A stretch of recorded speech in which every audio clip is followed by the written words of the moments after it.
आज रात अगर आप सोने से पहले सिर्फ 2 मिनट गलत सोचते हैं, तो अगले 8 घंटे आपका दिमाग उसी गलती को मजबूत करता है। तो सवाल ये आता है, दुनिया में सिर्फ 1% लोग ही क्यों कामयाब होते हैं, जबकि बाकी 99% लोग सिर्फ संघर्ष करते रह जाते हैं? क्या फर्क है एक साधारण इंसान और एक लेजेंड के बीच? फर्क किस्मत का नहीं है, फर्क मेहनत का भी नहीं है। फर्क है उस स्टेट ऑफ माइंड का जिसमें वो इंसान जी रहा होता है। और सबसे अजीब बात यह है कि वो स्टेट ऑफ माइंड दिन में नहीं बनता, वो बनता है रात के उस आखिरी वक्त में जब आप सोने वाले होते हैं। रात का वो वक्त सिर्फ सोने के लिए नहीं होता, वो समय होता है दुनिया के सबसे बड़े खजाने को अनलॉक करने का। आज जो मैं आपको बताने जा रहा हूं, अगर आपने उसे समझ लिया तो हो सकता है ये आपकी जिंदगी का सबसे बड़ा टर्निंग पॉइंट बन जाए। लेकिन उससे पहले मैं चाहता हूं कि आप एक सिचुएशन इमेजिन करें। उस इंसान के बारे में सोचिए जिसने अपना सब कुछ दांव पर लगा दिया, जिसने दिन रात एक कर दिए अपने सपने के लिए, पसीना बहाया, रातों की नींद कुर्बान की। लेकिन अंत में हाथ क्या लगा? सिर्फ थकान और खामोशी, क्योंकि उसे अपने परिवार के सामने मजबूत बनना है। वो अंदर से पूरी तरह टूट चुका है। उसे लगने लगता है कि शायद भगवान या ये यूनिवर्स उसके खिलाफ है। क्या आपने कभी ऐसा महसूस किया है? क्या कभी ऐसा लगा है कि आप चीखना चाहते हैं लेकिन आवाज नहीं निकलती? अगर हाँ, तो अभी कमेंट में सिर्फ लिखिए आई एम। ये इसलिए नहीं कि कोई आपको देख ले, बल्कि इसीलिए कि आप खुद को सिग्नल दे सकें कि अब आप बदलने के लिए तैयार हैं। आज हम जिस तकनीक के बारे में बात करने जा रहे हैं, मॉडर्न न्यूरोसाइंस इसे कहती है स्लीप प्रोग्रामिंग। और हमारी प्राचीन परंपराएं इसे जानती थीं योग निद्रा के नाम से। ये कोई नया कॉन्सेप्ट नहीं है, ये वही गुप्त ज्ञान है जिसका इस्तेमाल थॉमस एडिसन जैसे लोग अपनी खोजों के लिए करते थे, और जिसे प्राचीन सभ्यताएं अपनी सोच को एक स्तर आगे ले जाने के लिए इस्तेमाल करती थीं। लेकिन आज के दौर में हम इसे भूल चुके हैं। याद रखिए, सोने से पहले के वो 2 मिनट आपकी पूरी जिंदगी को कंट्रोल करते हैं। अगर आपने इन 2 मिनटों को समझ लिया, तो दुनिया की कोई भी ताकत आपको आगे बढ़ने से नहीं रोक सकती। वो समय ऐसा होता है जब आपका कॉन्शियस माइंड यानी लॉजिकल दिमाग धीरे धीरे सोने लगता है, और आपका सबकॉन्शियस माइंड यानी अवचेतन मन पूरी तरह जाग जाता है। यही वो समय है जब दिमाग जो भी सुनता है उसे सवाल नहीं, आदेश समझता है। मॉडर्न न्यूरोसाइंस ये साबित कर चुकी है, सोने से ठीक पहले जब आपकी पलकें भारी होती हैं, तो दिमाग अल्फा स्टेट और फिर थीटा स्टेट में चला जाता है। साइंटिस्ट्स इसे कहते हैं हिप्नागॉजिक स्टेट।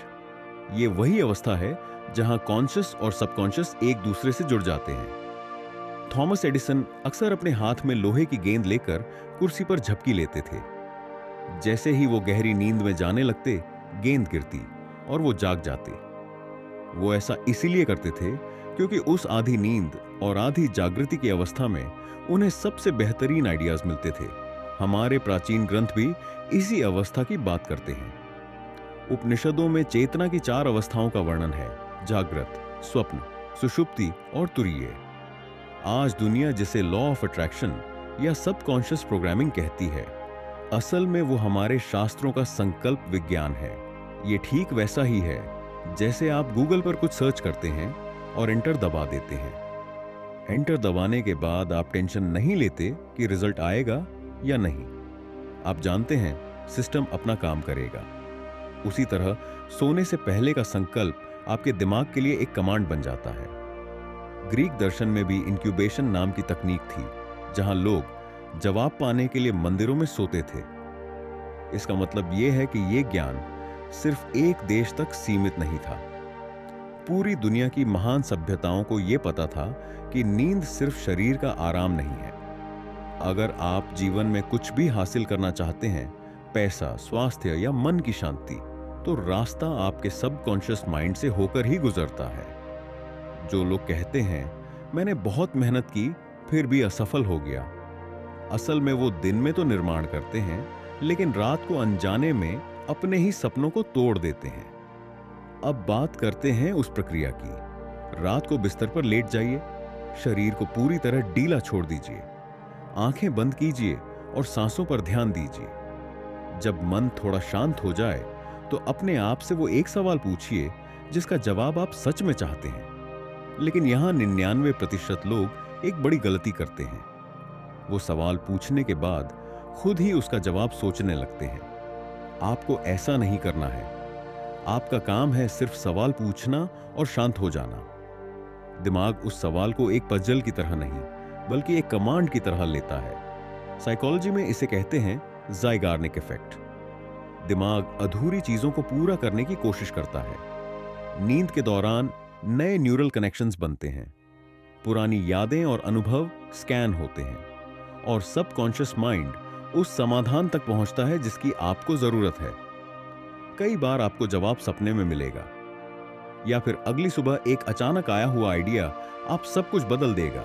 यह कोई चमत्कार नहीं है, ये वही प्रक्रिया है जिसे आज क्वांटम स्तर पर समझा जा रहा है। जब आप एक साफ इंटेंशन के साथ सोते हैं तो आपका दिमाग और आपका एनवायरनमेंट उसी दिशा में काम करने लगता है।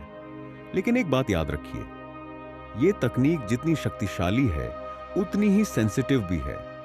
अगर आप डर, डाउट या घबराहट के साथ सोते हैं तो वही प्रोग्राम चलने लगता है। लेकिन अगर आप विश्वास और शांति के साथ सोते हैं तो परिणाम भी वैसे ही आते हैं। मॉडर्न स्टडीज बताती हैं कि सोने से पहले का इमोशन पूरी रात नर्वस सिस्टम में लूप करता रहता है। यानी आप जिस भाव में सोते हैं उसी भाव की 8 घंटे की प्रैक्टिस होती है। इसीलिए शुरुआत में अगर आपको अजीब लगे तो रुकिए मत। ये अभ्यास है और अभ्यास से ही मन बदला जाता है। आप सिर्फ हड्डी मांस का शरीर नहीं हैं, आप एक कॉन्शियस सिस्टम हैं। और जब आप इस सिस्टम को समझ लेते हैं तो संघर्ष धीरे धीरे दिशा में बदलने लगता है। आज रात बिस्तर पर जाने से पहले फोन दूर रख दीजिए, दुनिया के शोर को म्यूट कर दीजिए। अपने भीतर उस शांति को सुनिए जो हमेशा से वहां मौजूद थी। सवाल पूछिए और फिर उसे छोड़ दीजिए। यह कोई आदत नहीं है, यह एक प्रक्रिया है। और अगर आपने इसे समय दिया तो बदलाव जरूर दिखाई देगा। अगर आपको प्राचीन ज्ञान और आधुनिक विज्ञान के ऐसे गहरे पहलुओं को समझना अच्छा लगता है तो मिथो शॉर्ट को सब्सक्राइब करना ना भूलें, क्योंकि यहां हम तथ्य और तर्क के जरिए आपको सोचने का कारण देते हैं।